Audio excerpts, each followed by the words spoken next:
Hello and welcome to the DM's Book Club, a podcast where we talk about some Dungeons and Dragons and how we fit it into our role-playing campaigns. However, this time in space! I had no idea what you were going to do, and you know what? I approve. What are we talking about today, Fiona? Well, Can Hamilton, it's Spelljammer Day, or the day after Spelljammer Day as we're recording, and so we thought we'd do our first impressions of Spelljammer, Adventures in Spelljammer. Yes. That's what it's called, right? I appreciate we just keep calling it Spelljammer. Adventures in space! It's in space, yes. So yeah, we're going to give a sort of quick overviews of the 3 books that have just come out. So we've got the Astral Adventurer's Guide, Boo's Menagerie, and now, how do you pronounce this? Light of Zarshis. Lights of Xerixis. That is what it's called, really. Is it? Is it Xerixis? Xerixis. And you know how I know? Because I watched a video that was released just after it, and then there's been a soundtrack, which also has it several times in many of the tracks. Yes. Xerixis is what it's called. Xerixis. See, I was going down the sort of like Catalan Charichis. But okay, that's cool. I like it. Xerixis. Xerixis. Oh, I'm going to forget. Xerixis. Okay, good. We figured out one pronunciation. Yes. You've also mentioned off the back of that the soundtrack, which is very exciting. Yes. I haven't listened to it yet. Yes. But I've already got soundtracks ready for people who want music to listen to go along with it already as well. So you know what? This, I think it's, again, I can't remember, and I haven't bothered to listen back to it. Our reactions to D&D Direct. And if we said, there'll be soundtracks as another sort of way of enjoying the game, pleasantly surprised when that was announced, and I was like, oh, that's really cool. And I have listened to it a few times, and I do have some reactions to that as well, but again, I'll leave that towards the end, because there's a lot of people doing it. I got my friends who did Kickstarter for their motorcycle game. They did a CD that went with it, and then another set was the Morkborg had a supplement that did have an LP as well. One of their products was like nominated for several awards because it was a vinyl disc plus extra content. So really cool. Very cool. I think if you're going to space, there's so much music, as I can attest with what I've been up to. So exactly, which has been so very much excited about all those things. Yeah, and I hope there'll be more stuff that is Spelljammer related that comes out. First overall impressions, what did you think of the Spelljammer box set? Well, I thought it was concise, had a lot of good stuff in it in 64 pages. I think it was the best 64 pages a book's ever had. I think a lot of books probably could be 64 pages and give you... Because it seems like, it felt like at the time, like, oh, it's only 64 pages, but it's actually because it's condensed and very good. This, I haven't bought many books. This is one of the ones I'm actually going to buy. Because interesting. Because I think a lot of the art is so beautiful that I just kind of want this as a book, and because it's quite particular to me. I think it's harder for me, and maybe the same for you, because we've read the old one, and so we come from something that is like 2E, very rules heavy, very crunchy. Yes. And this comes along and it's less crunchy. And it's funny, the last couple of episodes be like, I love Morkborg. I love how not crunchy it is. I love rules light. But then I've turned up, and as I've said, as I'm speaking now, I am 12 hours since playing my first session 0 of a Spelljammer campaign. And I just found that there were things lacking.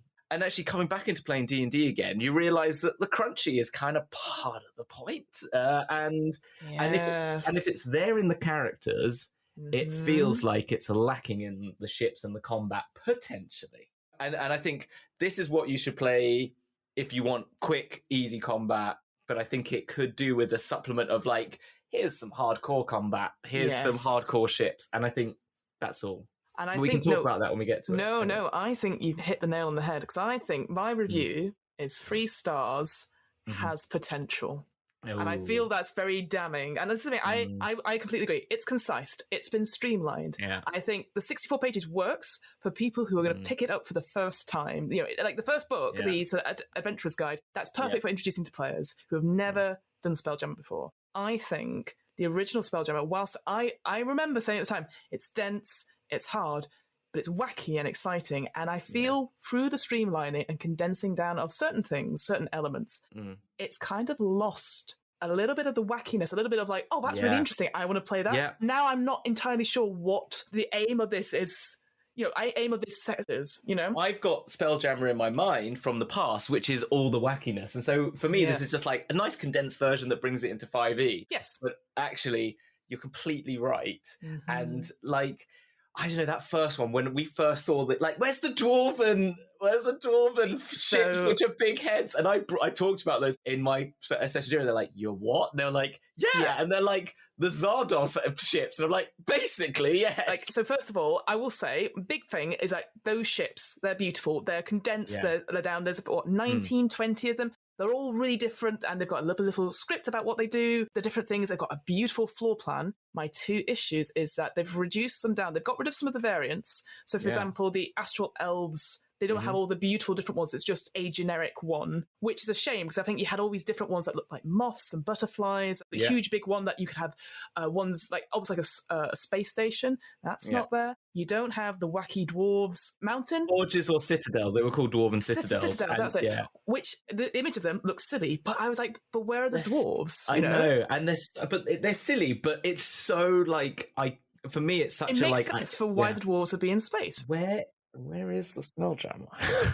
Where's the actual Spelljammer? Because that's clearly going to be a supplement, but it's like... Yeah, there's no mention of the original Spelljammer, which I know instantly sounds like, oh, where is it? As we've just sort of said. But that was such an iconic bit of lore about this huge living ship where all the other Spelljammers sort of come from. It was such a big part of that original set, and it's not mentioned. Or even just a small jammer, but I feel that's... not there. I bet that's got to be a supplement. It just has to be because... But there was no box. There was nothing saying, hey, in the original Spelljammer, it was this. Maybe look for it in future supplements. But then also go into the other thing. Where are the gnome ships? Oh my gosh, they're so cool.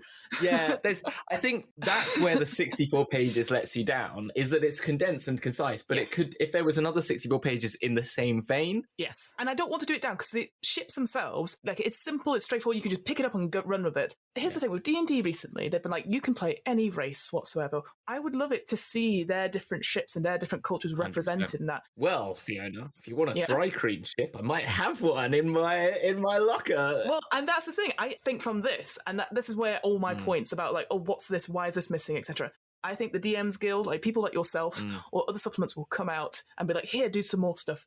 So seriously, I think it's a great jumping off point for that front. Yeah, it's 100% true. And I think there's a balance to be made, though, isn't there, between leaning on the community and producing something great. And I haven't had a chance to read the Light of Zarsis. I'm gonna Zarixis. Yeah. And so my current assessment was a 7 out of 10. Yeah. So like it's near a 3. It's a 3.5 out of 5, I guess. Yeah. But would it have been better if they took all the energy out of the adventure? Put it into a better campaign setting? Yes. The final thing I want to say about the ships as well, what I loved about the original Spelljammer is that you had those beautiful, almost watercolour painting drawings of the side view of the ship. You don't have that in this Spelljammer, which is fine because you have these amazing sort of action shots which look really cool. But then for me, I'm like, but I want to see, because that was the thing that was so striking about the original Spelljammer, these beautiful illustrations. So you can actually look like what it looks like at full reach. How, if you had like a little guide of like, here is an adventurer next to a ship, how big does it look, etc. I wondered maybe they didn't want to be too close to that original Spelljammer feel, so they deliberately didn't include those illustrations and stuff. No, I get that. And I think I do love the 3-dimensional views, but I actually, some of them are more positive than others. And I think also there's that sort of sense of like, there was something kind of just beautiful. I mean, maybe it's an architect thing just to have like elevational images, because I think the sections really don't do them any justice. Yes. And they actually become quite boring sectionally.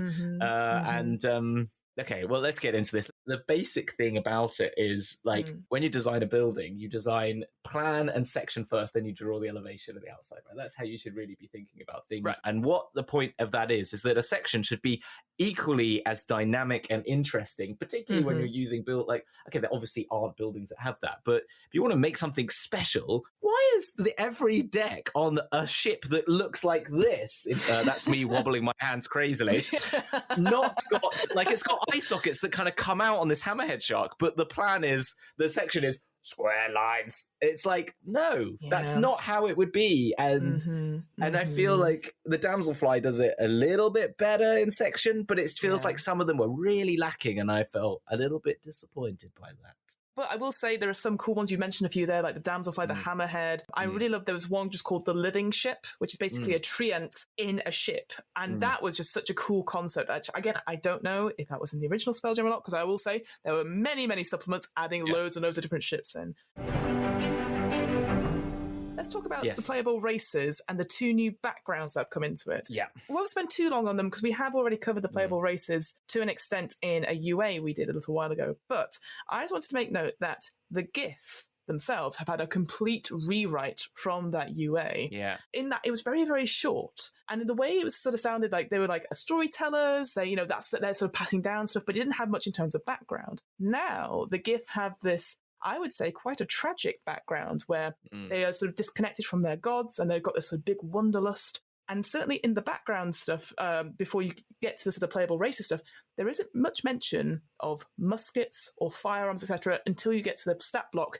And then you go to the Boo's Menagerie and it goes, by the way, they love guns. And they've always had that in Spelljammer. And again, the very little knowledge I have of that, because I didn't cover all of the skiff stuff before, but I was just like, there's been a bit of a disconnect, I feel, with that, because like they're clearly quite cool characters, but there's no mention of this storytelling thing anymore. They've got this big... I just don't think they don't want to bring guns into it yet. I think that's what it is. And there's lots of good reasons for that in some ways, but also like it's weird when that is so fundamental to them and only one of the character art has a gun in it, as a musket, and it's on their back. But then you look at the monster, the monster book for this, all of their stat blocks have gun proficiencies or have grenades and stuff like that. And I just made me go, that's quite sad, because obviously, as we've always said, wizards and D&D say you can play whatever you want. Maybe you want to play a druid GIF or whatever, but it feels like proficiency in all firearms though. For a GIF.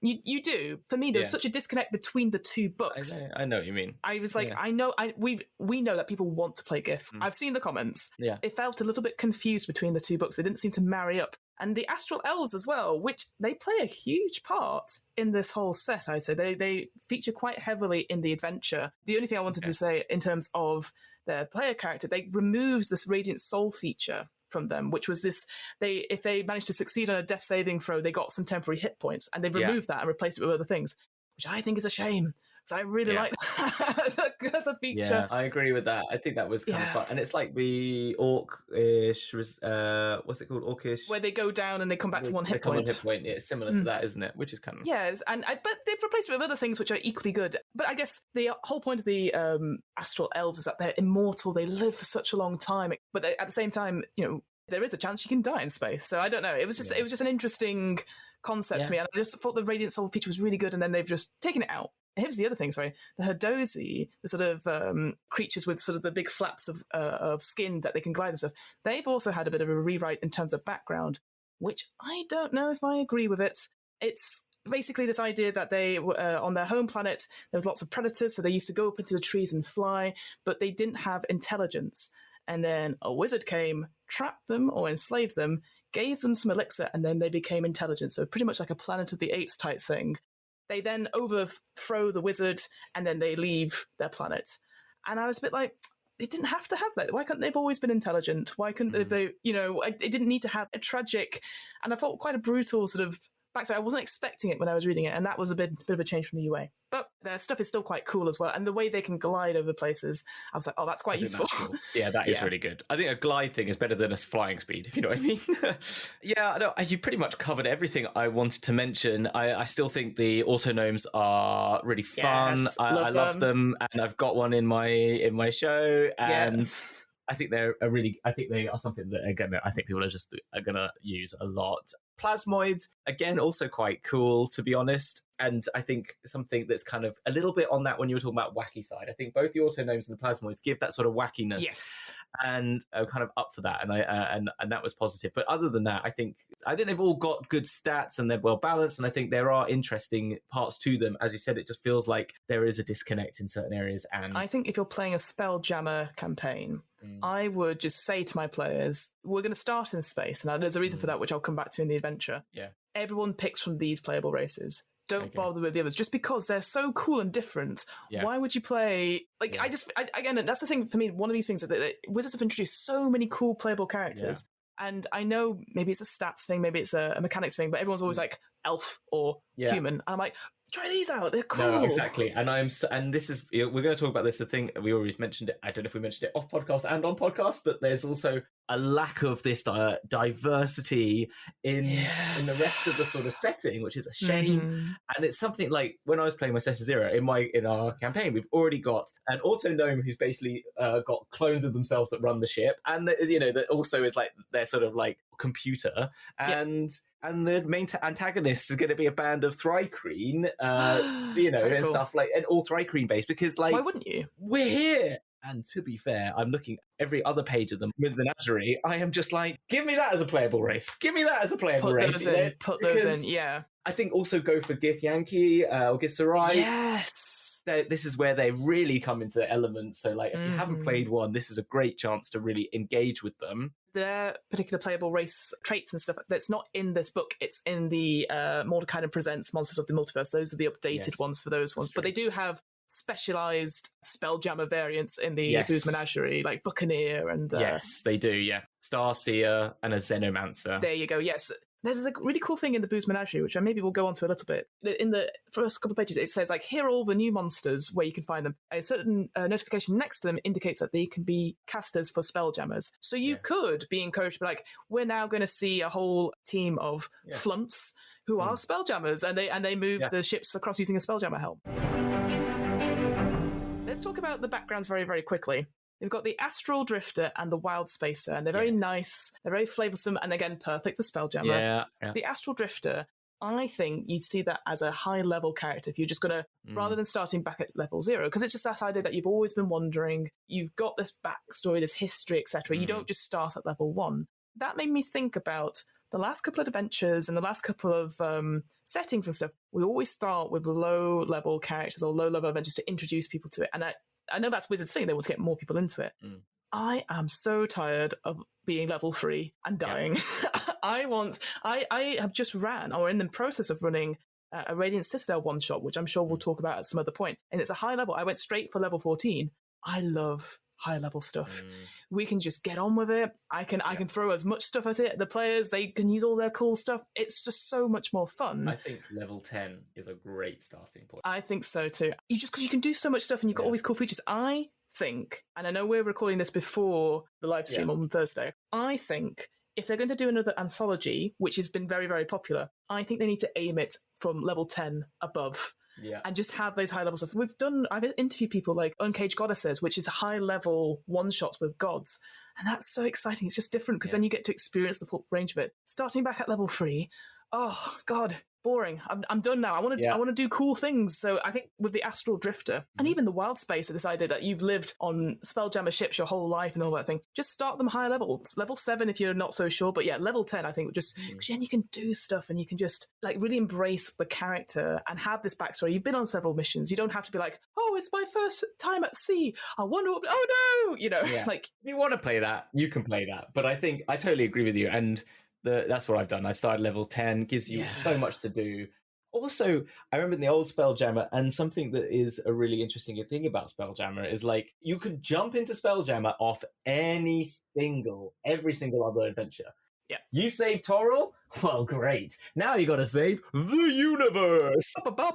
Yes, absolutely. And I do recommend very much the first adventure from the old 2E Spelljammer. Because it's got a great twist. It's got a great introduction to getting you into space and giving you an intro to some of the really cool and crazy characters that you can meet out there. And so I recommend, if you have a chance or you can get a hold of it, have a look at the old one, because it's a really good intro for like jumping from, I've done something like Waterdeep Dragon Heist, or I've done Tyranny of Dragons, or I've done Out of the Abyss. Now let's do something in Spurs. The final things, I did write it down.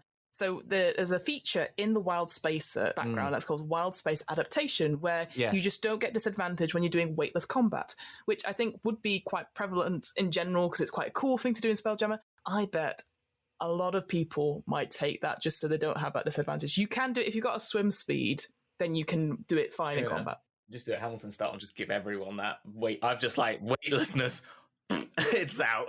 I think there's going to be like a feature, or you just encourage that in your place. Like, hey, you adapt after a session or two because you're just getting used to it or whatever. Like, just because otherwise you're like, I'm level 15, but I can't hit for shit because I've got disadvantage on all my melee attacks because I can't swim through space. I've also allowed people to use their mental ability, the old school way of moving around the Astral Sea, which is if you want to use, if you've got a good intelligence modifier, you can do the thinking to move. Yes. Which allows your wizards to be actually faster in the Astral Sea. So I think that's a benefit that we should, because to be honest, they're not actually getting into melee combat, but it gives them a benefit of expeditious retreat and moving around and being more dynamic in space. A lot more people are going to be magical users. So I think with that, I've allowed that as well as, because they say if you've got a flying or walking speed, you can use that. But I'm saying actually also if you can use 10 feet per your modifier to a minimum of 10 foot, as your mental movement. There was another section called Astral Sea Navigation, which was quite fun. This idea that if you're in the Astral Sea and you're like, I want to go to the nearest Githyanki outpost, you'd be like, it's that way. And I just thought that was really cool because then you could have like one of those again the magic items that could show you sort of, but I just like the idea is like internal sat nav because that is just how the Astral Sea works. Oh, they did put travel by thought alone. Whoops, sorry, they have put it in there. I think the fact you had that in it already, you're like, because otherwise you're like forever like, oh help, help, I'm drifting. Yeah, exactly. The final thing I want to say before we move on, Hamilton, I really can't abide when we have like extra activities such as fishing in our games. I find it so boring. I mean, it's weird when they're trying to be rules light and they chuck in something like this. I don't know. I think you could come up with this yourself. Fine. Yeah, I'm not bothered by it. Ghost of Saltmarsh didn't have anything to do with fishing in, which seems bonkers when you think about it, because obviously it's all about coastal stuff, etc. And then it's like, by the way, you could do fishing. And I'm like, so what? You've got a big Spelljammer ship. I'm sure you could be like, coffee, black, and an auto-gnome opens up and then gives you it. You're like, I don't know. Well, this is what, again, we will talk more about how I think ships should be running when we come to those sorts of things, because there's a couple of things I've got of like, your ship needs these magical spells. Well, let's talk about that then. So we've got 2 new magic spells and 3 new magic items, and they're all basically how to adapt in space. Obviously, one of the magic items is a Spelljammer helm, which has some incredible illustrations, which I absolutely love. Yep. And then you've got like how to create like basically like a helmet for your air and how to create a helm and stuff like that. So very straightforward, very simple. And again, it made me think of in Strixhaven, there wasn't too many like additional spells and stuff. There was quite a few cantrips in the Strixhaven one, but not so much here. So I think people might be like, I wanted more space-like spells, or because we know from 2E that obviously certain spells were enhanced by the not the Astral Sea, the phlogiston. That's not here in this one. Yeah, because it was so flammable, you couldn't use any flame effects, and if you did, it would basically explode on you and stuff like that. On you, the ship, everything. And there was also the lack of connection to gods when you were in that space, so it made it interesting for any clerics, and there was lots of other like interesting things that it did have. Then what they missed perhaps was maybe because they've had environment tables for everything else in like Tasha's one, maybe having a Spelljammer like maybe there is like an Astral Sea magic is enhanced here, but you have to roll under a certain level, otherwise it goes wrong, or something like that. Just because things are going to happen in space. We've got encounter tables left, right, and centre. That's no problem at all. But I just thought it's going to be different in the Astral Sea. It's going to be different in realm space to an extent. I'll be interested to have more environmental effects like that you could just plop in, be like, you're not on material plane anymore. You're in a different place. But maybe they've already done that in another book, and I'm just not aware of it. Well, let's talk about ships, because I know you've done a lot of research into this for your own thing. So let's talk about it. So what do you want to talk about first in terms of ship stuff? So just to clarify what the helm is, because that kind of leads into the ships as well. The helm is normally actually a sea. I think in the old one, it could actually be absolutely anything. A helmet. It could be a chalice. It could be whatever you fancy it to be. It could be a piece of armor or whatever. And I think flavor that as much as you like. I think that's something you should get into. There are 2 types. There are major and minor, but I don't think it tells, or does it not have those in this? Nope. Well, there used to be major and minors, but it does have the ability, if you have more than one helm, to do the contested helm. Yeah. So this idea that you could literally someone could come on and take control of your ship. Yeah, exactly. Really cool. And there's a bit of we could get into the sort of movement and stuff of ships, I guess, but which is probably where we should start. Yeah. The spelljammer helm is how you move through space. Basically, if there's no other objects weighing more than 1 ton or more within a mile of you, you move at 100 million miles in 24 hours, no matter what. This is the same as the old way. And then once you get into contact with something, it's very much simplified that you get into contact, you slow down. It doesn't really tell you. It used to have things like size of planet to how long it takes you to get out of the gravity well. Now it doesn't have any of that. And I think that's fine because, to be honest, who exactly. We're in space. We want to go. We're not the scientist people here. You need to attune to it, which takes an action. And that's pretty much it, which is not like the hour. I think I make it a little bit more like you get invited into that a bit. So you have a ship. The ship comes with now much less things than it did before. Moving about is so much easier. You literally just move and it has a speed. It used to have things, I'm looking at an old one off the top of here. It used to have things like tonnage thing, which we still have, but it had an armor rating, which was different. And it had a maneuverability class, and a maneuverability class used to be which is very complicated. I think and it was like more for hex grids, and you could turn if it was a small fast ship, you could turn on a turn at the same time. I thought they were going to stick with that and go for a more miniatures heavy game. Well, that's what you predicted, didn't you? You predicted a minis game. I'm thinking they might do this they've done that minis game D&D Onslaught. I think they might do a similar thing, which is like Star Wars X-Wing, essentially. Yeah, exactly. Star Wars X-Wing, Spelljammer, Damselfly, and or Starlancer. And I think they'll put it in there. But I think this is great. So. I think just easy peasy. Yeah. And you can board ships, and it's much lighter even than and then Saltmarsh even. There's no mention of crew morale and all that sort of thing, which was all very important for Saltmarsh stuff, but it's not here now. Yeah. So I think what it indicates to me is that whole book, Ghost of Saltmarsh, is going to get a rewrite at some point, or an errata just to change that as well. Because again, it's the crunchiness of it, right? It's like make it easy, etc. But yeah. I'm all for combat being easy, as you know, because otherwise we're all just sat there going, oh, what angle is the ship out? Oh, can my crossbows reach it, etc. Yeah. So I think what they've ironically done, though, is they give you things that your ship can do that is about attacking, right? So it makes very lightweight ship combat and then focuses purely on combative things that your ship can do, which is like the two things it can do are your crew actions are Ballistae and Giant Cannon, for example, on the Bombard. And you can also go and ram things. Great. I know it's a combat game. So either make it a combat game and lean into this. There are a lot of nerds who play D&D. There are a lot of nerds who watch a lot of sci-fi movies, right? Yeah. And we've seen a lot of ships. We know what ships can do. We've watched Star Trek. We've watched Star Wars. We've got used to a sci-fi world which has ships having computers and having abilities to do things. These ships should be living beings in themselves that have abilities. I'm sort of playing it that I've got these auto gnomes that run the ship and allow the ship, but the ship also has instilled things. I think something that's lacking is this. They look like living beings. They should lean into it and allow them, or this helm, to have extra additional properties. Mm-hmm. You know, I had players yesterday saying, like, how do I do like a scan?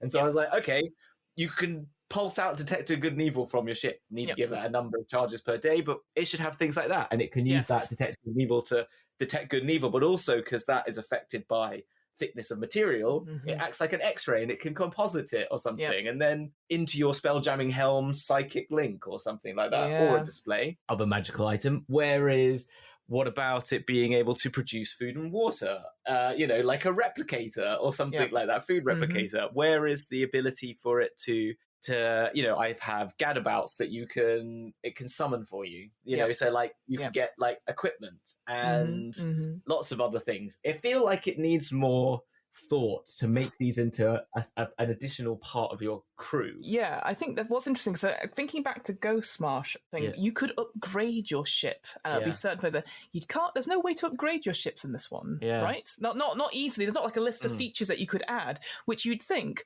that would be perfect, because presumably if you're going to go beyond the adventure that is presented or do your own thing, you want to have your own ship, like your own little hub, and customize it. Quite a lot of space games, so there's Death in Space, which came out recently, which I played. I think the upgrades are missing. And to make it really personalized, I'm thinking stuff like Blades in the Dark, you have, separate sheet for that, So, rather than just it being a tool, you want to make it, like you said, a part of your thing. Yeah. The thing I was sort of talking about to you off podcast, there was a document, and forgive me, I cannot remember for the life of me what the name of the author is, but it's just called Ships of People 2, and it gives them proper actions in combat. You could easily give it some spell slots, etc., depending on what kind of ship. It just made you think about ships not being a tool, but as this is what it does on its turn, and together you have you can have a discussion as players, or have a player go, right, as the captain of the ship, we're going to do this, which you can do anyway, I know, but it gave you more flexibility and customization to do combat in that way. 100%. And I think that's something that just should be thought about and people can think about themselves and do themselves. But I think agree.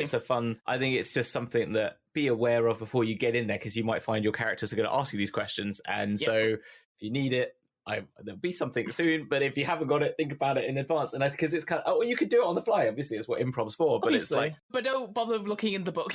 Yeah, exactly. Is what I'm getting at. But on that, the ships are great. I think we can all just agree that they're interesting. There's loads of them. The artwork is fun. Because I only looked at the original box when we did our review of it, and I know you did a little bit more in terms of looking at stuff. Yeah. But what I love about this particular set that they've chosen of the different things, obviously, quite a lot of them, they look like the Jerry Anderson sort of stingray sort of look, or the Jules Verne look, essentially. But you've also got creatures that look like fish, like insects, like turtles. And it's not just like it's a galleon in space. There is one galleon in space, but they're all identifiably different. And I just thought like that was really cool. I really like the turtle one, which is like almost like a submarine. Yeah. And the scorpion one I think is pretty cool. That was a new one. Yeah, so the scorpion one that can move across land. Yeah. That's so cool. Like I hadn't considered like having a ship and maybe like a little baby one come out, like Thunderbird 3 or whatever it is. No, not Thunderbird 3, whatever that comes out of Thunderbird 2. 4, Thunderbird 4. I think with the simplicity of the ship combat, feel free to go and buy yourself Lost Ships. That was the supplement from 2E, which had a load of new, really cool shit. It had a swan ship, which was such a... People can... If anyone knows Robert Venturi as an architect thing, there's a lot of that style in it. Very cool. And you can get those Dwarven Citadels from there if you want to start bringing some dwarves in. And the gnomes. Get the gnomes. Get the gnomes. The bonkers gnomes. Get the gnomes. And if you even just Google gnome ship Spelljammer, you get the plans and stuff like that. So, like, it's there. They're called a side wheeler, which is like gnomes are, when we talked about it before, are basically the Warhammer orcs of they just keep adapting these crazy huge sort of like 50% chance it will break on impact. Yeah, exactly. But they're sort of like awesome. Even the gnomish whelk is actually really cool as well, which is the small like little home ship. But I think really just go and have a look at some more of those. So the final chapter in the Astral's adventure guide is about the Rock of Bral, which obviously everyone's very excited about because, again, it is like an OG Spelljammer thing. It's like the big hub where you can start your adventure from. People can go visit and stuff. It is basically like this hub, essentially, a port. And what I would say to you, because I know you looked at it very, very briefly, it's pretty much exactly the same. They've slimmed it down a little bit. The poster map is beautiful for it. And you've got the underside of it now as well. It's just showing you the different parts of it. My tiny, tiny bit of criticism is that they've not really changed much of the history behind it. Like, it's got a very interesting history, this idea that, used to be like a pirates hub, and then someone joined them together, and then when they passed away, their son sort of squandered it, and then their son came to power and then mysteriously died. It's like, it's very much like, have you played Uncharted 4? It reminds you of Libertalia, but a successful one. And then obviously you've got these underbarons, and it's just very different. We've looked at stuff like Minsk and Boo's Journal of Villagy, which we keep talking about, and we've looked at the Critical Role stuff as well, where they here is the city in 2 or 3 pages. There's no population breakdown at all, which I think is a shame. Yeah. You get a sense that it's not that big a place. It's like, I tried to work out, it's slightly bigger than Vatican City, which is tiny, and there's only little bits of flavouring throughout. Like, they've got, it's like, here's this shop here, it's run by this plasmoid boss and all that sort of thing. And you think, that's great.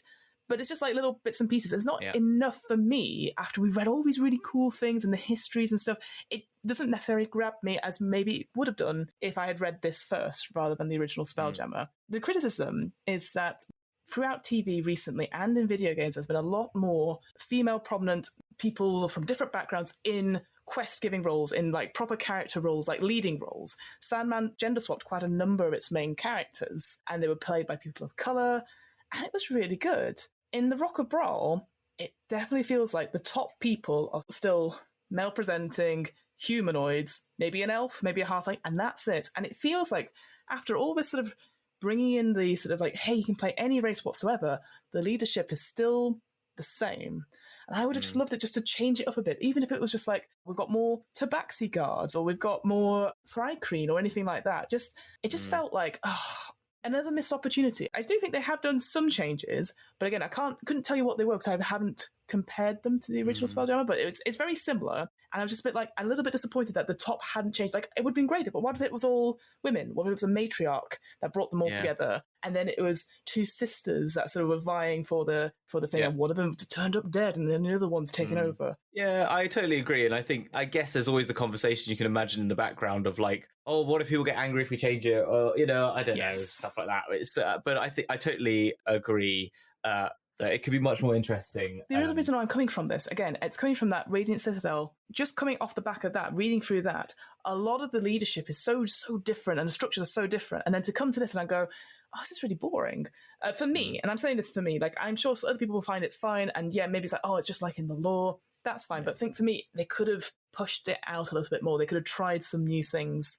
And they haven't. And it is what it is. Exactly. I think Rock and Roll, though, it's got lots of little bits, nice little taverns and stuff to have fun with. I like the Happy Beholder, I like the Man of War, I like the idea the Man of War could be adventurers owned, because it mentions that in a little side line. Well, that's what I thought as well. This big restaurant, which I was thinking like restaurant at the end of the universe type style. And you could have it like a Troll Skull Manor hook, so that players of a higher level be like, oh, we're going to invest in this. Totally love it. Great. The other thing that it mentions in there is the Mercane. Now, these used to be called the Arcane. That's what I thought they were called, Yeah, and they've given them a little bit more interest. And if anyone wants a slightly varied version of that, you can find that on my DM's Guild, where I've worked on something similar. But I think they are very cool, and I think that's something like, again, the thing that makes me the most excited is the next bit, really, which, I think there's a lot of great stuff in Rock and Brawl, and I think without going too deep into it, I think we could do a bit more of a lore dive into that. I think we could.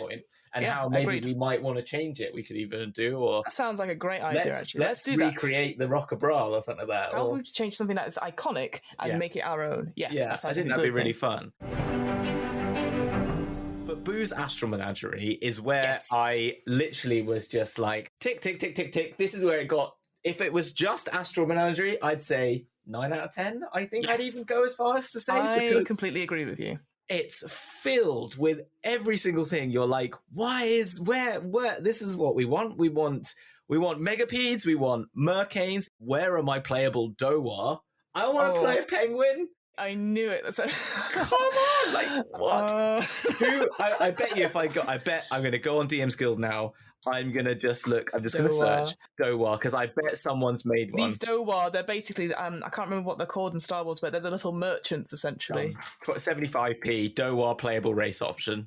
There you go. It's already there. Someone's already beaten me to it. That is insane. Well, there you go. We'll put a link to it. Why not? Because I feel like they've gone, okay, what could be in space? And it basically is anything. But they've gone all the way from sort of really horror things to like the really silly things. But I say silly, like the things that I would not have thought of. I would not have thought of penguins. And I'm like, oh God. But then there's like, they're cute. They've got a purpose. They're merchants. They're happy to help. Here's the other thing. And it happens in the adventure as well. There's no pronunciation guide again.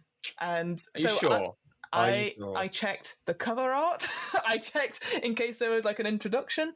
I couldn't find one. And that's on the D&D Beyond stuff as well. They've got a new sort of big bad, I think, which is sort of on the... They've worked with mind flayers according to their backstory, but I think you pronounce it Persilons. This sort of like worm-like creatures, which I thought they looked a little bit like Neogi at one point.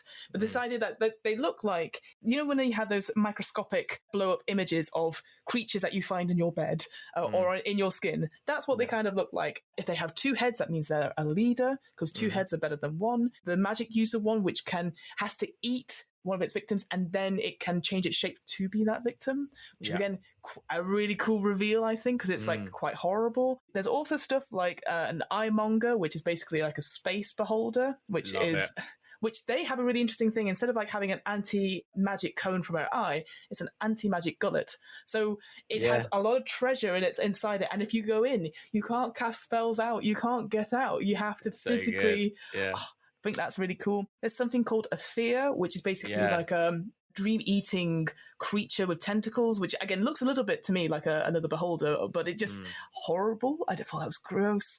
The Jammer Leech, which is like these barnacles, a great environmental hazard that you go, oh no, like trying to get them off the sort of remind me a bit of molds, like the molds of we were talking about the other week. Exactly. And then you have something whose name I cannot pronounce for the life of me. It's like the Kindori though, space whales. We've seen those before in old Spelljammer, but they look beautiful in this one, I will say. The Nethalgu. Yes, that's the one. Nethalgu. AKA the brain collectors.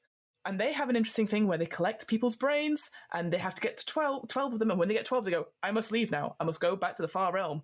Sounds great. I just thought that was really cool. There's something called the Starlight Apparition, which is sort of the space version of a ghost that is helpful and friendly. And I just thought, that's a really cool twist on it. And then there's the Zodar, which I think I said to you was like, holy shit, they put in a monster that can use Wish. Which... I was like, how cool is that? This idea that it just hovers, doesn't say anything. But like the Surans, cool. The Mercane, that is like old school sort of like Spelljammer Planescape sort of artwork that I'm loving. And I'm like, that is where I want to go. I want to go experience them. The other things that you've mentioned, Cosmic Horrors, which is like Cosmic gargantuan. Horrors. Yes, exactly. What? And then Scavers. Oh, like really weird, cool sharks, space sharks. They like are fun. Murder comets, like what the heck? But I got to mention, because I was waiting for you to mention these. I have been given a title. I have been given a particular niche in which I have to exist. As such, I must mention more dragons, more cool, freaking awesome dragons. I was like, oh my goodness. So yes, we have lunar and solar dragons, which are very, very cool. I love how it's almost like two sides of a coin balance. I was surprised they weren't mentioned in Fizzbands. I wondered if they were deliberately held back because of Spelljammer. Because I saw them, I was like, why are they not in Fizzbands? Like, photonic breath. Yes. Point the dragon sea within 240 feet blossoms into a 40-foot radius sphere centered on a point. Each creature must make a DC 23 Constitution saving throw or take 12d10 radiant damage. Yes, please. So cool. That is an ancient one, obviously.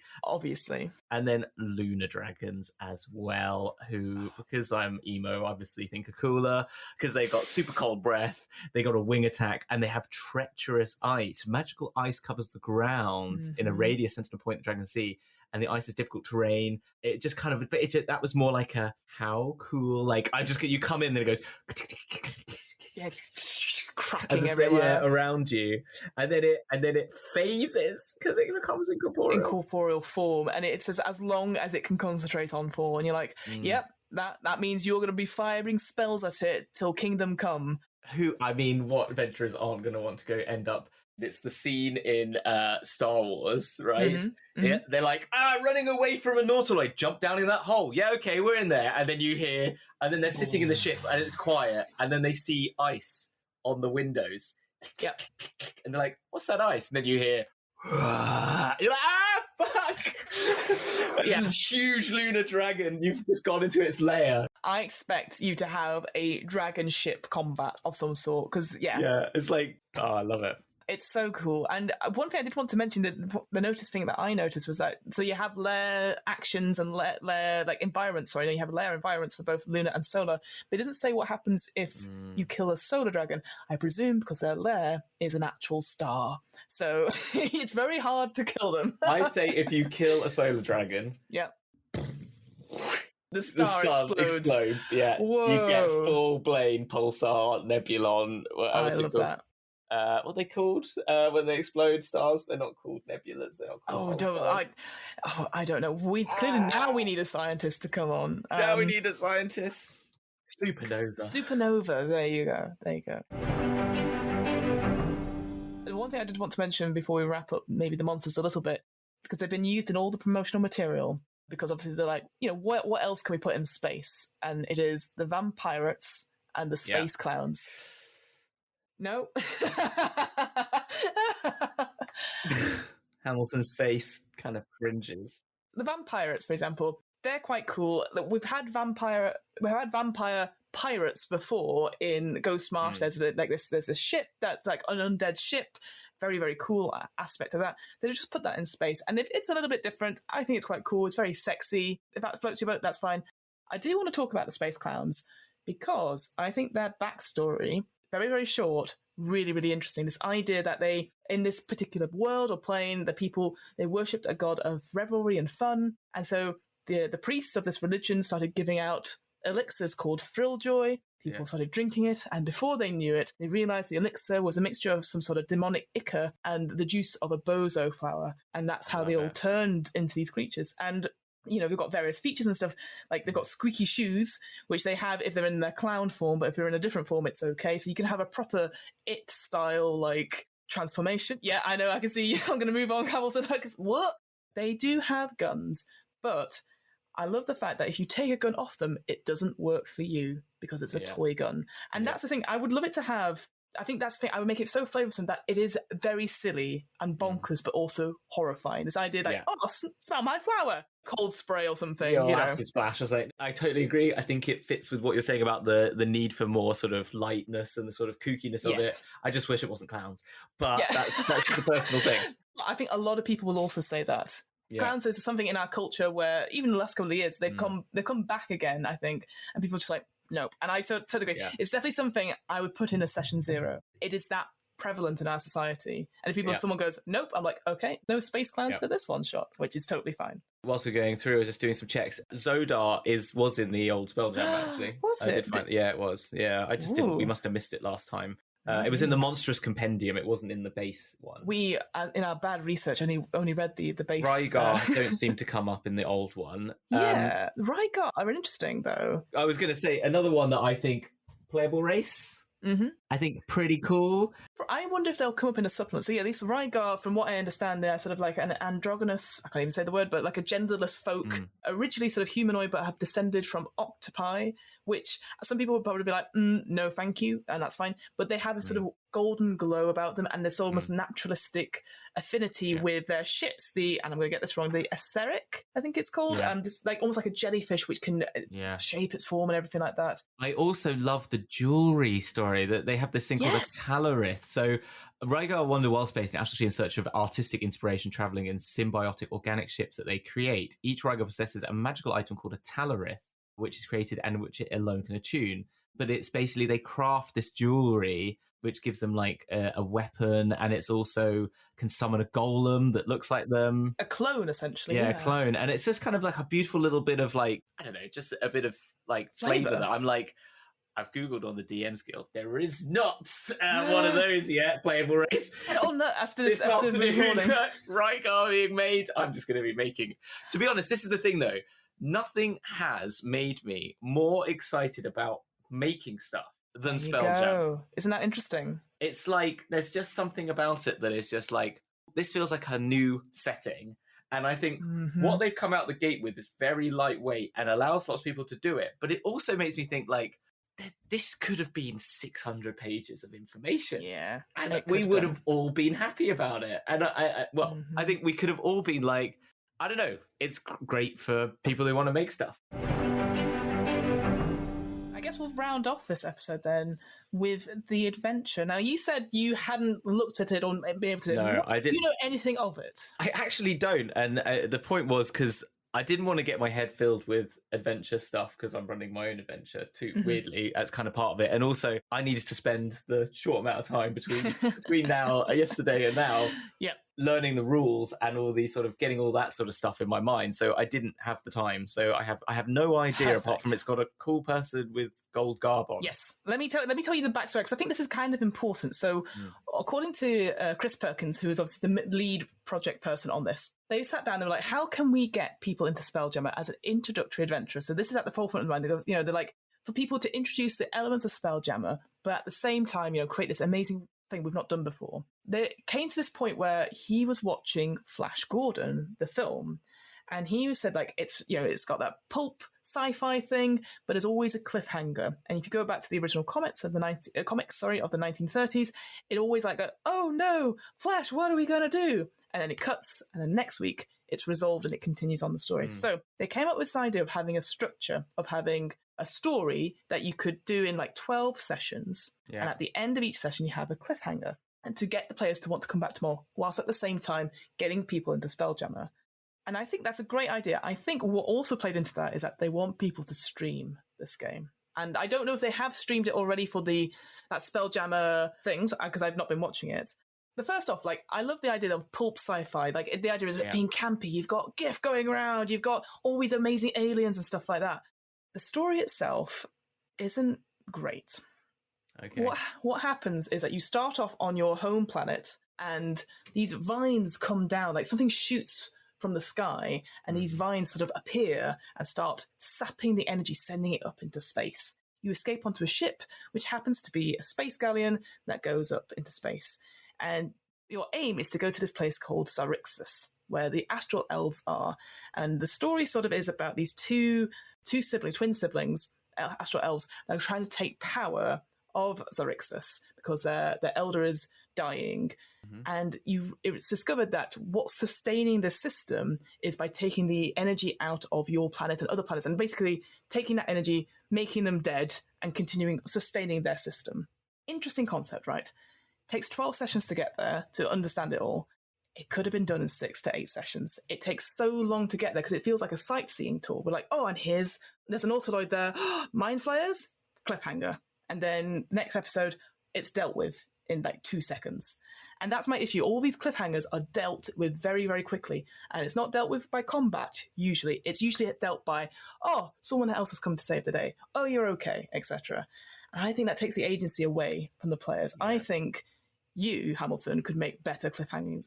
I would recommend you reading it, because I think you would change everything about it. Okay, well, that's interesting. You're saying it, and you're saying things that I'm like, I've got, because when I've written my adventure that I'm doing for my streaming thing, I've told you the story that I've gone for, and it is very much that similar, like, it's a running kind of 10 episode of like a continual thing. Yeah.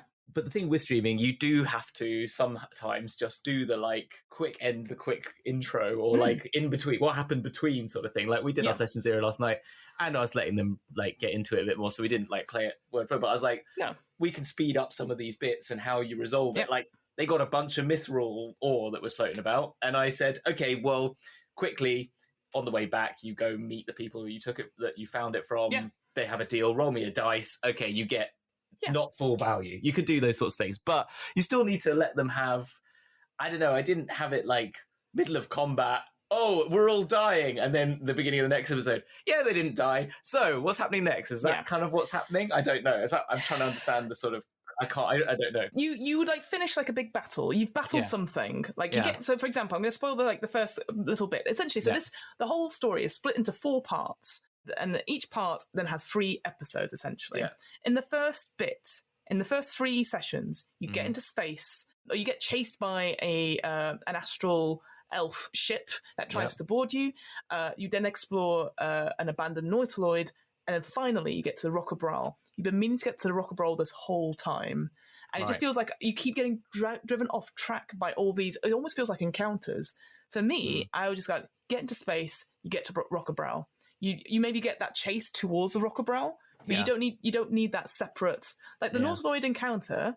Really interesting. I really enjoyed it, but it's like superfluous to the rest of the story. Though. I'm so worried. I've got a nautiloid. I mean, how it's not. But no, you will be fine, because it's not. Again, the spoiler is it's not mind flayers. It's the Pursuloins that have taken over that one. And you get to Rockabral, you're only there for 1 session, and then you're off again because you're being chased. And it's just like, but you've taken your time with this Rockabral. I mean, this is the difference between streaming, I think, and playing a game. Because in mine, I mean, I don't want to give too much about what I'm doing, but there is that necessity when you've got a short amount of time to do something, and they're trying to keep it short and tight and streamable. As we said, this is what they're going to do. With like, it's clearly what was going to happen. That you've got to be, you can't. I mean, unless you're going to do a long form campaign. Then you don't have the chance to like go, hey, let's spend 4 episodes hanging out in the Rockabral. So they deliberately said that this is for people who just can't commit a whole year of their campaign to Spelljammer. But I feel like I want to. Do you know what I mean? Like, and that's where the I'm thing. at. I think that what was missing was that like a section or a box saying like, hey, so we've done it for 12 sessions, but you could do it shorter or longer. Because it kind of says like, oh, you could continue on this adventure, but I feel like you could spend, for example, later on there is a proper Flash Gordon moment where you're in an arena and you're doing lots of fighting. I can imagine that taking at least 2 episodes because you're doing the fighting between people. But then right at the end, you as players have a choice whether you save your world or you save Xerxes at the cost of the other one. Oh. That is quite a heavy choice, right? I don't think it's dealt with at all. Like, it doesn't mention, like, obviously the whole point is like you're dropping hints throughout and it's like a little bit of political intrigue right at the end. I think that's a very hard choice to make as a play. Like, I don't think, it's not like a Doctor Who. 12 episodes in. Yeah, it's not like a Doctor Who, like, so say a space opera or anything like that. You've been campy fun. You're like, oh, we're going to get the Astral Elves because they've been doing this. They're the big bad.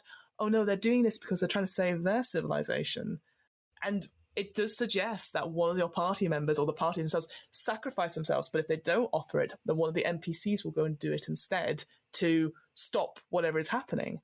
I was a bit like, that doesn't feel like the heroic end of a Spelljammer campaign for me that I would do. Like, it's not, because up until this point it's been very campy, very fun, and then it's like, here is a serious choice, guys. Yeah. Okay, I think I'm going to have to read this, and I would look at it. I think there's some really good bits in it. I think they've got some ideas for it. I will say there's no pronunciation guide again, so good luck with all the characters beginning with X. There's only a couple of them, but they've got some really cool, interesting characterizations. There's a little relationship that goes on between 2 characters, which isn't really mentioned but hinted at, which is cool.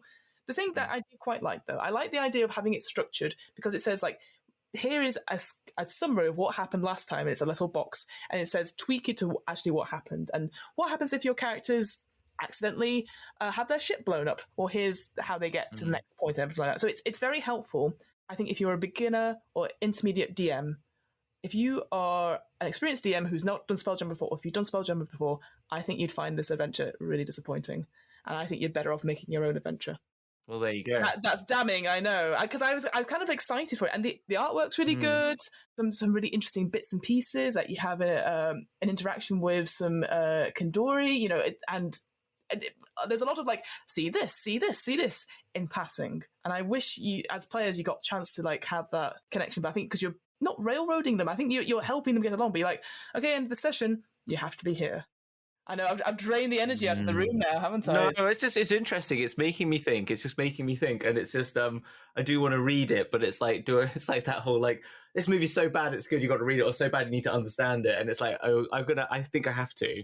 I would suggest to you read the first part and see what you think of it. The first 3 sections, because here's the thing: I read it all in an afternoon. I think each section is like 2 to 3 pages max, which is brilliant if you're running an adventure. I think a lot more people will try and run something like this. I think as a result, it's kind of, for me, a weak story when I know as a storyteller I can create so much more interesting things.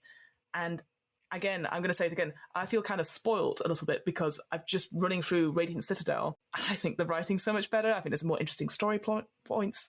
I mean, like, you sound like when you've been talking about the Radiant Citadel adventure you've been running. I know, I'm banging on about it, but I think let's go into review then. Let's go into review mode, right? So we look at it as a whole. I think we can agree that top marks go to the Astral Menagerie. Absolutely. Yeah, Boo's Menagerie, absolutely. I think we can say that the Adventurer's Guide is condensed. It's streamlined, useful. Got useful things.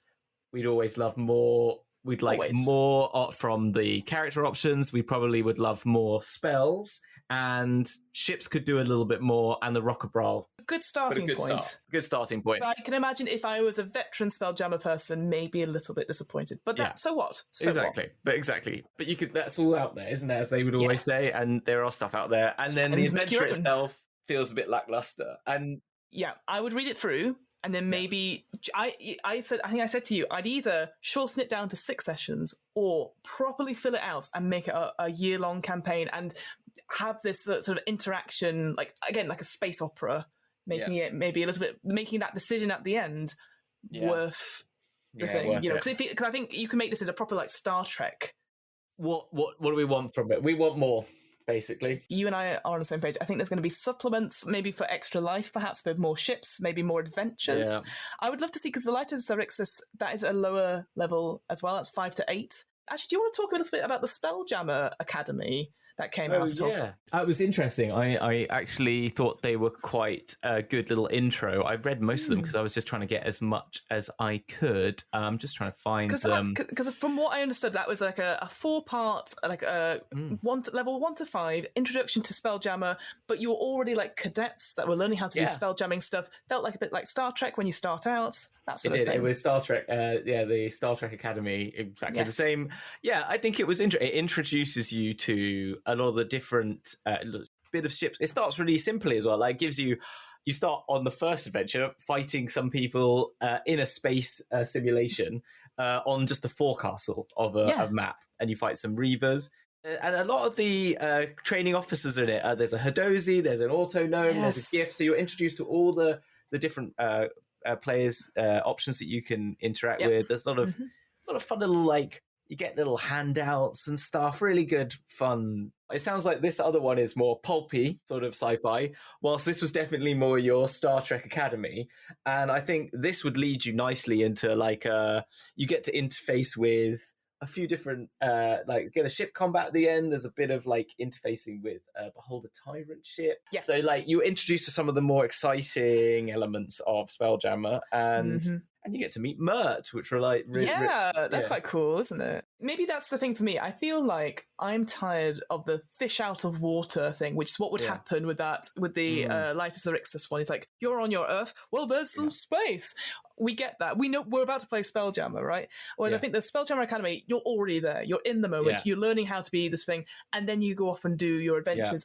From the brief bit I read about Spelljammer Academy, I thought that's what the Light of Xerxes was going to be. I thought it was going to be a continuation on that sort of thing, going, oh, you've been sent on, you've worked at your academy for a bit. Now there's been some talk about planets that are dying, all that sort of thing. Would have been an interesting one rather than it affecting you. Because I like this idea, like, again, maybe it's that Federation thing where like, we can't get involved because... Prime Directive. The Spelljammer Academy map itself is so cool. It's got security levels with little different colours, and cadets are red. Yes, I know. It's their red shirts. There was a lot of like moments for party interface and interaction. Like there's a thing called pre-flight meal in Trial by Fire, where it's just a moment where you're just get the characters gathering the Academy's refectory to eat breakfast, and it's like it gives you a lovely little intro to that and a chance to just have character development moments. And so I can't talk with as much confidence about the other one, but from this I really thought this is a good way to get into it, and for new players particularly. I felt like what you could do with that Spelljammer Academy stuff is that you could take stuff from, say, for example, the Strixhaven report card, have that rivals stuff, because they talk about like a group of rivals that you talk with, so having that Call of the Neverdeep with your Critical Role people. You could take you again. I thought that was just so much more interesting and more of an opportunity for players to do stuff rather than you go here, then you go here, then you go here, and you follow along a path, essentially. Again, I don't want to say it's railroading, because there are options, but it does feel a bit unoriginal. And actually, the Spelljammer Academy has good little twists in it, even chucks little twists in there. And I think one of the traps in it, I always thought was a great trap, where it has 1, 2, 3, 4, 5 different outcomes. Which is like, how cool. You can either just like really fail it, you could either deactivate it, you can either do something with magic, you can either just roll with it or make it work, or you can have an NPC sort of fix it. So like there's 5 different solutions that your players can get involved in, and it allows, what I just love about that is, particularly for starter adventures, is that we've got to remember that sometimes it's starter DMs as well. 100%, yes. And I think that's what I liked about it, was that a lot of times traps are great because you allow your players to come up with an idea, and you then go, that works, whatever. But what this does is it allows that starter DM to be flexible as well with an options, and that's something I picked up on that, which I kind of liked. I hope that other people can access that Spelljammer Academy. I don't know if they can anymore, because obviously it was in the lead up to this. I really do hope people can. People should get to it. I'm sure it'd be on DM's Guild at some point as maybe an extra life thing if you didn't get it for free, but I'd recommend that. The final thing, also, I'm going to talk about, because we did mention it at the top of this episode, is the Spelljamms CD. Because I know you've not had a chance to listen to it, but this got announced on the day saying, hey, we've created a soundtrack for you to play in your Spelljammer games. And it's a fully fledged album, but it's not an ambient album. It is from different artists. There's 19. A couple of the tracks names take it from the adventure itself. And I'm going to say it. It feels like what they're trying to do is emulate Stranger Things. They're trying to emulate that sort of like, here's a cool soundtrack, and that's which is great. And I like that idea. And they've done it before with Eberron. They've done another soundtrack for Eberron. And they've done ambient soundtracks for other things before. There are some really hit and miss tracks on it, I will say. The first track, I absolutely love. I thought that was so cool and really interesting. And then there's a couple of other ones which are a bit more space-agey, very sort of like you're in space, but it feels very calm. And then there's some, I think what they were trying to do, have you ever listened to like Jeff Wayne's War of the Worlds at all? Very briefly, yeah. So you know that sort of style. There's like talking over stuff, and then there's like big sort of orchestral pieces and stuff like that. There's a track on it, and I'm not going to say which one it is, which does that, and I just thought it was dreadful. I skipped it. I thought it was so bad. And I'm sure if you listen to it, Hamilton, you'll know which one I'm talking about. It's very early on. The only music I recognise from it is Black Marble, which does the song Far. I like their music generally. I don't actually recognise any of the other ones. Overall, there's some really good tunes in it, but I don't know if I would actually play it as we're doing anything. Like, it definitely wouldn't do it in roleplay modes. Maybe you do it in combat for certain bits of it, but even then, some of it is so varying. Up and down. Yeah. Can I say what I like about it more than anything? Go for it. Is that I now can say I'm listening to Spelljamms whilst I play Spelljammer on the Spelljammer using the Spelljammer, and I'm in the game Spelljammer. So I've got an additional use for Spelljam. What it made me think of, and maybe it's something for future, because we've already done this like music to DM to. Maybe we need to do an episode of music to space or other campaigns, you know, like Wild Beyond the Witchlight or anything like that, some sort of setting. Because I think certainly for Spelljammer, it's so I can imagine. I know what I would put in, but maybe a bit of the Spelljamms. Not all of them though. Well, the one I was going to say was public service broadcasting. They do a thing called the Race for Space, which is all built over with like it's all very ambient, but then it has like. This is 512. This is Eagle has landed. And they've used sounds from the original like Space Race. I definitely see this as a creative collaboration thing that we'll have to do. Like I can already think of like what would you put as a Curse of Strahd soundtrack, for example. And I'm thinking like What We Do in the Shadows, the theme tunes to that. Like it's a little bit of campiness, but at the same time, dread and all that sort of thing. So, obviously, I've got to mention Bowie for Spelljammer as well, haven't I? Obviously. Well, naturally, I was like, "Where's Bowie in all of this, Hamilton? Here is your cue," and you got it. It's fine. But Hamilton, thank you. That was just over an hour and a bit of like us talking about Spelljammer. Like overall, I think a solid 3 stars out of 5 potential, and I hope people take it and run with it and create more stuff. That's what I want people to do out of this. It's like they go, this is all right, or this is great, but I want to do my own things. Like you're doing with Bowie's in Space. So I feel like I've been really down on certain bits of it, but overall, I actually think it's been a good job. But we definitely have to do a Radiant Citadel episode at some point because I really love it. So fantastic! Awesome. Awesome. Okay, well, I think then with that, there is not much to say, is there? Well, we need to do. Hamilton, what's coming up for you?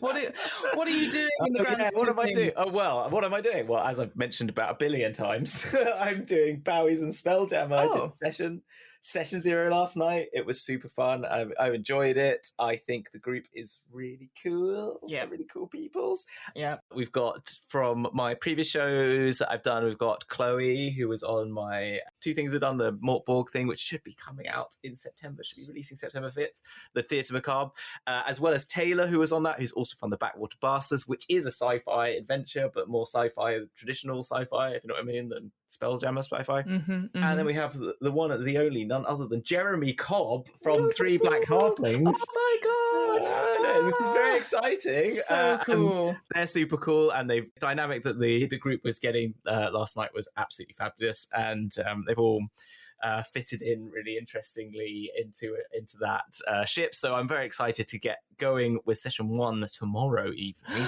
Oh my god, that's so soon. That's all very exciting. That should be coming out probably not now until mid-October, but in the meantime, I'm probably going to be releasing a heck ton of stuff for Spelljammer. Yeah, you're basically be going creative hat on. I've been building ships. I've drawn already 3 ships now, so I'm like, okay, so expect to see stuff like that. Yeah, are you going to put any teasers out on Twitter then? Yeah, there is. You can see already my Watch Spider, which is a new Neogi ship, which has a sort of arachnid sort of head, and is more like it's a medium-sized ship between their sort of Death Spider, which is quite large, and their small ship, which they haven't released in this one, which was called a Night Spider, yeah. Night Spider. Oh, Mind Spider. Sorry, Mind Spider. Yeah. So, Watch Spider. There's also a Thrycreen ship that I've made, which is chromatic, which should be fun. And there'll also be another sort of spidery ship, but it's a more humanoid ship that maybe has come from altered dimensions. But I'm going to make some more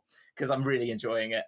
And as I said, September 5th, that Theatre Macabre by Mork Borg show will be coming out that week. So whatever the Sunday is of that, I don't know what that is. Add 6. So the 11th, I think that'll be previewing. Promoting. So would that only be on video, or is it coming out on podcast as well? Well, to be determined how that's working. I'm still discussing with people about things on how that will be. I'm sure it will be audio, but how and where it comes up. Well, just keep an eye on your Twitter, I think, and obviously we'll promote it close to the time as well. Yeah, so there will no be. Problem. Yeah, exactly. So we will do that. What about what on earth is going on with you, Fiona? How on earth are you so amazing? Why on earth are you not doing more things?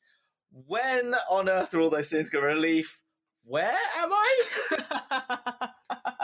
So, hello, who am I? My name is Fiona. What am I? I am a podcaster. Where on earth am I? Well, where in general? Where are you?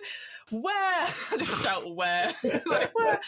Where is a What Am I Rolling podcast, a twice monthly RPG one-shot podcast. As always, it is going very, very well. I am in the middle of editing. Stuff is ready to be done. I just need to do tons of voice work for it. We've recently, at time of recording, we interviewed Graham Davis, who is quite big in the RPG world, which I didn't realise at the time, so apologies for that. But he wrote the supplement to Vassan, which is this Nordic folklore horror game, which I've talked about before. Yeah. He wrote the Mythic Britain and Ireland supplement, which is all about this folklore stuff and setting your version of Vassan sort of there. And I really like it. It's really cool history and stuff that if you really like Call of Cthulhu, but you really want it to be more sort of about mystery based and about folklore rather than like horror, then I would highly recommend checking Vassan out because it feels very much like what if Buffy was set in the 1980s and you had that Victoriana, that sort of industrialization happening all around you. You mean the 1890s? That's what I meant. You said the 1980s. I was oh my god. My brain is all like Spelljammer, so time is a wibbly wobbly concept. But yes, I highly recommend checking that out when it comes out. But we've got stuff like Paranoia coming out. We've got User is Typing Message Sent, which was a solo game I did ages ago. So yeah, it's all sort of happening essentially. So all good stuff. Very exciting. I have also heard on the grapevine that by September the 5th, there might be also a DM's book club variation potentially released then. Potentially. What could that be? Oh god. It might be, again, time of recording, who knows, but we'll probably be doing a travel book club, the DM's Travel Book Club, a guide to the planes, which we've been working on for pretty much over the last year, just going through and take stuff like that. I'm very excited to see what happened. Yeah. We've done, how many episodes have we done? Like 13? We've done 13 of the 16 planes of existence. Yes, yeah. So we need to hop back on and finish the final couple of planes. But, hoping very much that Planescape gets confirmed tomorrow. Yes, as we'll find out. You've heard us talking about planes a lot recently over the last few last series. But yes, with my love of Planescape, and my desire to expand everyone's knowledge of the planes, the lack of the information in the DM's guide, I've decided to force Fiona to read all the 2E books that are related to each of the planes of chaos, law, and conflict. And we've gone through them, and we had quite a lot of fun, I think, generally. I loved it, yeah. You probably will see when I've moved halfway through. Yes, exactly, yeah. But you can also, there's ones that we absolutely love. There's some that one of us loves, one of us hates, and there's somewhere we both Mercanus and Igris is gone. If you've enjoyed stuff like Radiant Citadel, if you're thinking about Spelljammer stuff, then and you want to like, get some ideas for other planes that have been covered in D&D, why not check that out? Hopefully we'll have them all done, hopefully. Yeah, exactly. To expand your horizons on more D&D settings and spaces to go, we got you sorted. Probably be podcastable as well, but we will still TBD, but there will be video format mainly, so you get to see our beautiful faces once again. Beautiful tired faces, as we call late at nights. Yes, absolutely. And then finally, also, we have an offer code. I know I keep going on about it all the time, but I always forget about it. If you want 10% off your first order at Third Space Gaming, type in the offer code DMBC into checkout, and you can get 10% off your first order. Spelljammer is out. Go buy it. Not in the shops yet, though, is it? Oh, good point. Let me rewind that back. Spelljammer is coming soon to the UK. Yeah. It's sort of mid-September, because even I'm chasing my pre-order just now, and they got told it's been moved to September, which kind of sucks. But at the same time, if you if you're looking for a present, you know what, my birthday's in September, so you know. Oh, well, that's not a hint to you. I was going to say, well, you can use your 10% off at Third Space Gaming. That's perfect. All right, with that, as the jam plays us, as the spell jam plays us out, we're going into space, and the spell jam's throwing out of race. We're racing our spell jams to, I don't know. I think Spelljams would be better if you'd selected all the tracks. Hamilton just saying. I'm now going to go make another thing, the Spelljam song by The Jam. Reworking Going Underground. By the Spelljams. Going into space. All right, thank you so much for listening, folks, and we'll speak to you, hear you, see you next time. We'll see you on the flip side of space! In space!